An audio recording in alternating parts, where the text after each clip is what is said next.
YouTube channel na Scarer mula sa bansang Indonesia. Dito ay nagpunta ang ghost hunter at paranormal investigator na ito sa kinatatakutang kagubatan ng Indonesia na tinatawag na Kalimantan, upang ma-experience at imbestigahan ang hinggil sa misteryo at kababalaghang bumabalot sa nasabing kagubatan.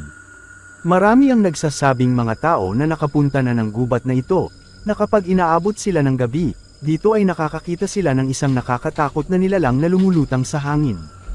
Panoorin ninyo ang kanyang nakakatakot na karanasan sa kagubatang ito.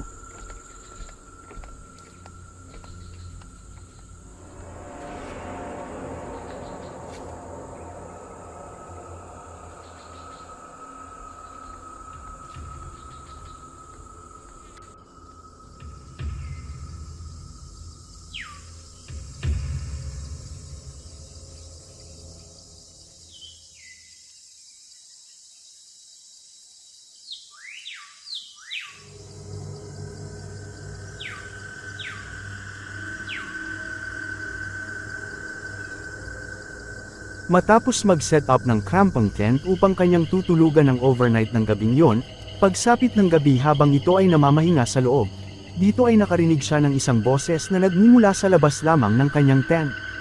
Panoorin ninyong mabuti.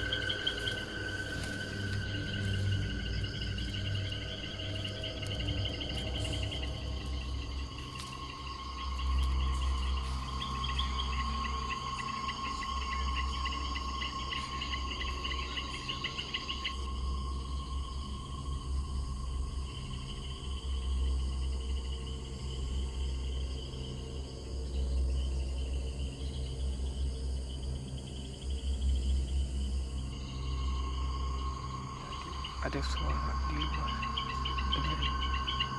dari hawak.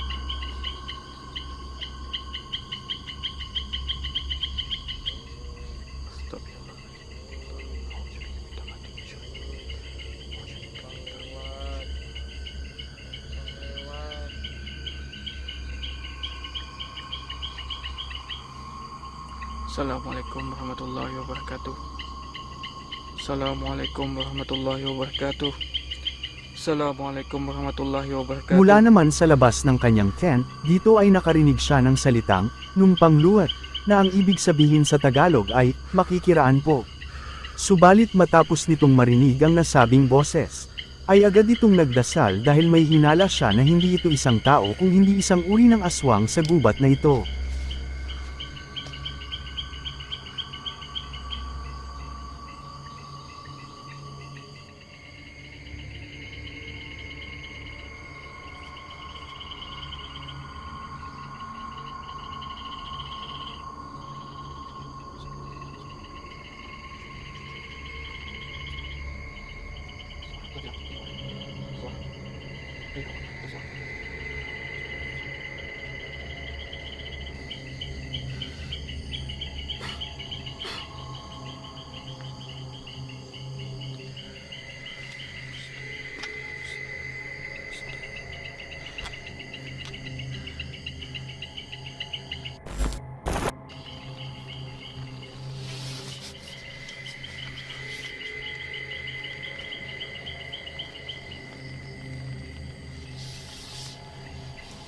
Astagfirullahaladzim.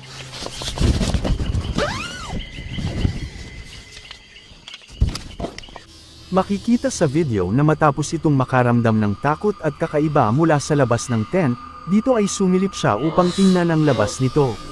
Subalit sa kanyang pagsilip mula sa labas, dito ay laking gulat at takot niya nang biglang bumungad sa kanya ang isang lumulutang na paa at binti ng isang nilalang na hinihinala niyang isang aswang.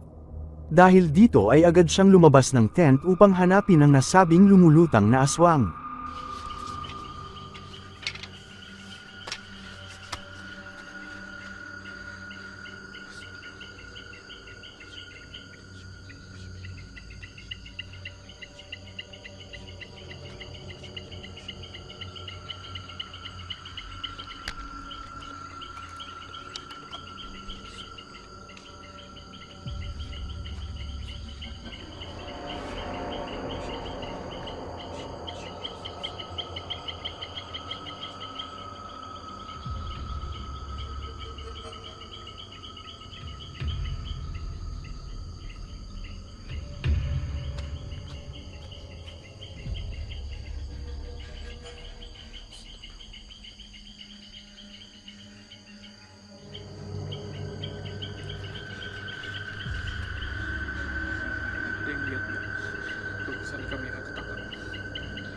Ito yang dito.